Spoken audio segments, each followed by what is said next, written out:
300 भी स्कोर कर सकता है। फखर की दो चीज़ें जो कि निगाह में रहनी थी अब तक तो उसमें वो बिल्कुल ठीक नजर आती हैं। एक ये कि उनकी फ़िज़िकल फ़िटनेस के हवाले से खासी सवालात थे कि क्या वो फ़िज़िकली फ़िट हैं, मैच फ़िट हैं या नहीं हैं।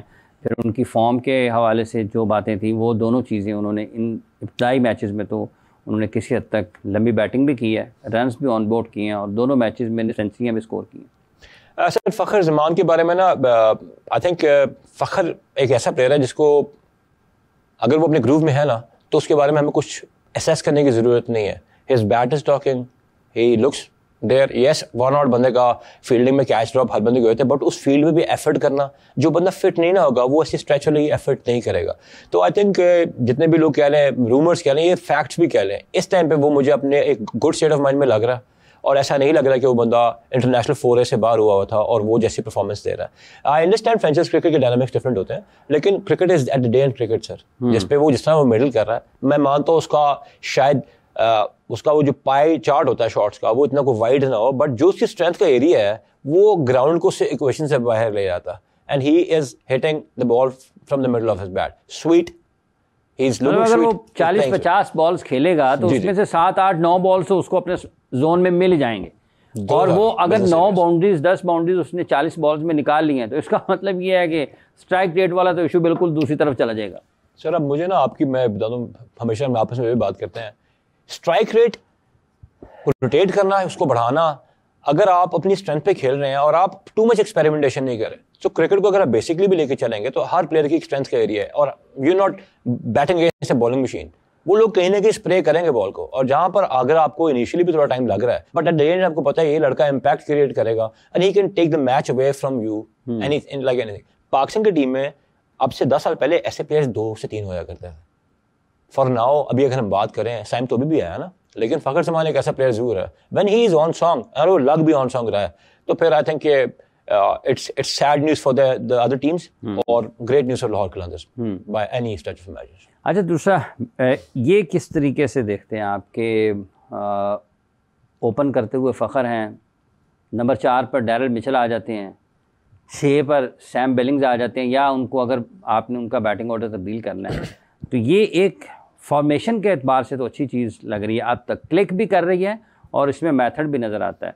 तो इसमें मैच और वो इन्हिसार कर रहे हैं अपने स्पेशलिस्ट बैटर्स के ऊपर मैच को रन्स ऑन बोर्ड करने के लिए। अभी तक जो उन्होंने तीन मैचेस में से 2 मैचेस में जो रन्स किए हैं स्पेशलिस्ट बैटर्स नहीं किए हैं। आई थिंक ये प्ले बुक है ना, या ये जितनी सिंपल रखी जाए उतना अच्छा। प्ले बुक भी है कि specialist batters should do the batters job, bowlers अपना जॉब कर रहे हो।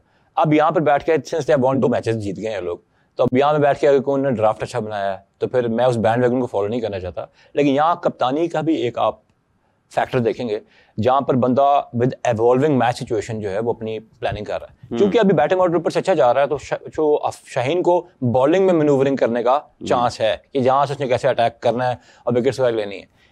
ये तीनों बैटर्स जो हैं जिनका आपने कहा, Fakhar, Mitchell, Daryl Mitchell, Sam Billings, इससे पिछला मैच सैम बिलिंग्स ने लास्ट 3 ओवर्स में match he just snatched the match away from the opposition. ऐसे बैटर जब अपनी प्रॉपर जगह पे खेल रहे हैं और लेकिन एक और बात भी है राना साहब, कदरनामे की बात चाहूँगा, जैसे भी अपने सैम बिलिंग्स का जिक्र किया है, अगर 15 ओवर्स में 150 हैं, हाँ जी, तो बिलिंग्स के पास भी एक मौका है कि यार वो उसको 200 या 200 से ऊपर लेके जा सकता है आखिरी 5 ओवर्स में। कोई डाउट नहीं सर। अगर आप 15 ओवर्स में ये 115-20 पर होंगे तो वो 50-60 करके भी आपने 160-70 पर ही आना है। तो ये भी एक फ़र्क है कि जब आप क्रिकेट खेल रहे हैं और 20-25, 25-30 रन का जो फ़र्क है, आपने इसका हर वक्त ख्याल रखना है। सर देखें, T20 मैच की अप्रोच ये कहती है कि एक बंदा जो है ना, जिस तरह मैं हमेशा रैली रेस बोलता हूँ, रैली रेस में ये नहीं होता कि आप मेरे रैली का वेट करेंगे, जब मैं आप पास आऊँगा ना आपने ऑलरेडी अपना स्टार्ट ले लिया होगा। उनको जो बैटिंग रोल जो सैम बिलिंग्स को दिया गया या डैरल मिचेल को दिया गया, वो थोड़ा कंसोलिडेट करता है। बिलिंग्स का काम है आए और आके start middling the ball regardless. अब यही बंदे को अगर आप 9वें ओवर में आना पड़ेगा तो आई थिंक कि उसकी परफॉर्मेंस का जो है ना, वो जो स्ट्रक्चर है वैसा नहीं रहेगा, और भी जो उसको स्टे करना है, स्टैंड करना है, वो जो जॉब रोल उसको दिया गया वो उसको पूरा नहीं कर पाएगा। लेकिन ये सब चीज़ें जो है ना, आई थिंक कि जब आपका top in the order particularly in T20 matches, वो फ़खर टाइप का बैटर, जो ऐसे जो बैटर्स हैं एबिलिटी वाले वो देते हैं, तो it is always a good news for the people who are batting down. लेकिन एक बात है, बिलिंग्स के जो बैटिंग ऑर्डर है ना, वहाँ पर कोई भी बंदा खेल रहा है, ही कैन मेक और ब्रेक द मैच। अभी आप लास्ट 4 ओवर्स में अपने दिए हुए रोल पे ना उसको कर सके पूरा, तो नो मैटर आपके पास 150 के स्कोर पे आप 15वें ओवर में 13वें ओवर में आ गए हैं, it is not going to be, because जिस मोमेंटम से मैच एंड करते हैं ना उससे बॉलिंग स्टार्ट मतलब ये करते हैं। इंतजाज है ना, आपने अगर पहले 10 ओवर, उसके बाद के 5 ओवर, तो आखिरी 5 ओवर, एग्जैक्टली उसके साथ अगर आपको आखिर में 4, 5, 6 बॉल्स मिल गए हैं सिकंदर रजा को, तो 2-3 बाउंड्रीज उसने भी निकालनी है, 2-3 बाउंड्रीज उसने भी निकालनी है। मलिक खुर्रम शहजाद अवान खान साहब ने हमें ज्वाइन किया, इस वक्त क्रिकेट एक्सपर्ट हैं। जनाब मलिक साहब, अस्सलाम वालेकुम। बहुत बहुत शुक्रिया मलिक साहब। पीएसएल के मैचेस आपने अब तक जो देखे हैं, सबसे पहले तो ये बताइएगा कि कराची में क्राउड ज़रा कम आ रहा है, उस हवाले से आपकी क्या राय है? फिर लाहौर अभी तक अपने 3 में से 2 मैचेस जीत चुका है, कल वाला मैच भी उन्होंने कराची के ख़िलाफ़ जीता है। तो मजमूई तौर पर आप लाहौर की कारकर्दगी को कैसे देखते हैं? कराची की कारकर्दगी आपके ख्याल में क्यों उतनी ज़्यादा अच्छी नहीं है, और कराची के क्राउड पर आपकी क्या राय है?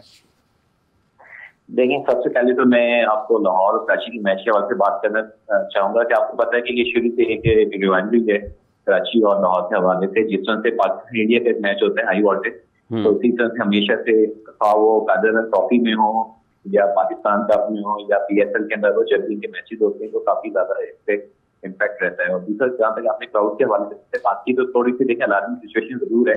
हालांकि कराची में आपको पता है कि बिगेस्ट सिटी भी है, मेट्रोपॉलिटन सिटी है, वहाँ पे क्राउड का ना आना एक थोड़ी सा क्वेश्चन मार्क भी है। और ये खाली इस पे नहीं, आप इसी चंद सीरीज में भी देखें तो इस तरह से क्राउड जो है वहाँ पे इन्फ्लक्स नहीं है जितना से क्राउड को आना चाहिए। और जहाँ तक आपने लाहौर की हवाले से बात की, तो लाहौर बहुत अच्छी ट्रेंड फॉर्म में नजर आया, जहाँ की वो मैच हारा है बारह में, उन्होंने बहुत अच्छा कम बैक किया है पिछले मैच में। खासकर देखिए, मैं अप्रिशिएट करूंगा फाका जुमान, जितना से उनकी परफॉर्मेंस है, बैक टू बैक 250 में लगाई, पिछले मैच में उन्होंने 67 की, इस मैच में 75 की। एंड जिस तरह फाका जुमान इज नॉन फॉर, फाका जुमान एक एग्रेसिव इनिंग खेलते हैं, इम्पैक्ट क्रिएट करते हैं, और जाते के साथ ही उन्होंने उसी तरह से इनिंग खेली। और अप्रिशिएट करना चाहिए जिस तरह से ड्रेविड मिचेल जो है काफी टाइम फॉर्म में, पिछले मैच में भी नजर आए, इस मैच में भी बहुत अच्छे नॉक उन्होंने खेली है। मलिक साहब, जब हम बात करते हैं पेशावर ज़ल्मी की और उनके कप्तान बाबर आज़म है, जो कि इस वक्त पाकिस्तान टीम के कप्तान नहीं हैं, लेकिन उन्होंने एक लंबा अरसा पाकिस्तान टीम की भी कप्तानी की है, और शुरू के वक्त में जब वो फर्स्ट क्लास क्रिकेट खेलते थे तो आपके साथ भी उनको कुछ काम करने का और आपको उनके साथ काम करने का मौका मिला है। आज क्या बाबर को मेंटली आपको इन दिनों थोड़े घिरे हुए लग रहे हैं, या कैसे निकल सकते हैं? क्या उनको बहुत ज़्यादा अपने वीडियो एनालिसिस की ज़रूरत है अपनी बैटिंग की? आपका तजुर्बा इस उनके साथ काम करने का, और इस वक्त आपके, चूँकि आपने खुद एक बड़ी महारत रखते हैं, आप एक स्पेशलिस्ट हैं इस वीडियो एनालिसिस में भी, तो आपकी क्या राय है? देखिए, सबसे पहले मैं बाबर के हवाले से, जिस तरह हमने बताया कि अर्ली डेज में जब उसने यहाँ पे फर्स्ट क्लास स्टार्ट की, तो सामने वैसी बातें के साथ उन्हें जरूर भी शेयर किया, तो वे काफी ज्यादा वर्क करते थे, अपने वीकनेस स्ट्रेंथ वगैरह पे काम करते थे।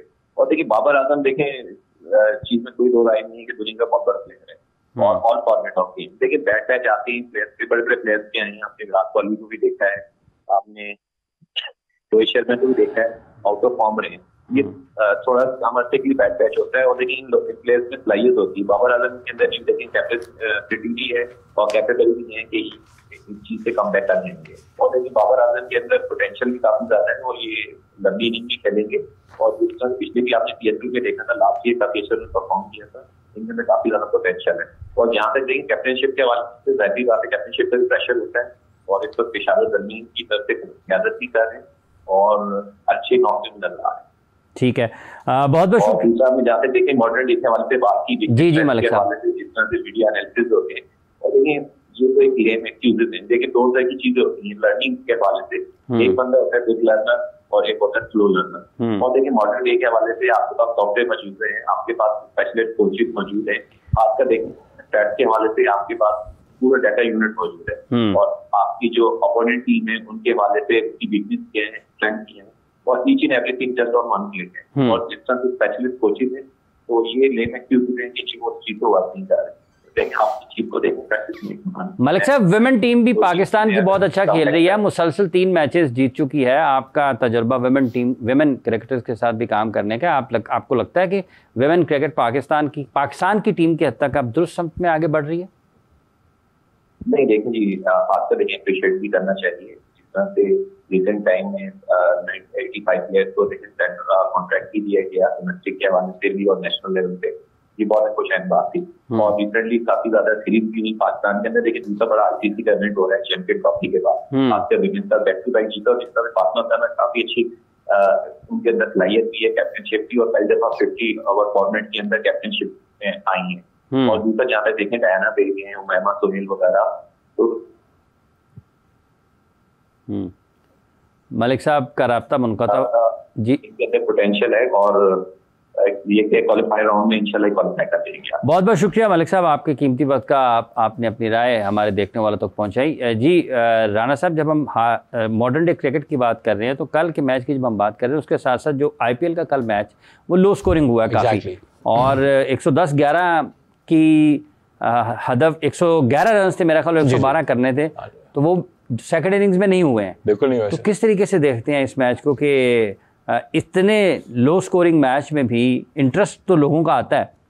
Sir I think it was a very interesting match to watch, not the most ideal pitch for a T20 match for sure, क्योंकि जो भी क्राउड उसको फॉलो कर रहा है, चाहे यहाँ से वहाँ से, they were all demanding at the pitch. लेकिन फाइटिंग स्पिरिट को सलाम कहना चाहिए। चहल ने मेरे ख्याल 4 आउट चहल ने 4 आउट किए, आई थिंक वो प्लेयर ऑफ द मैच भी बना है।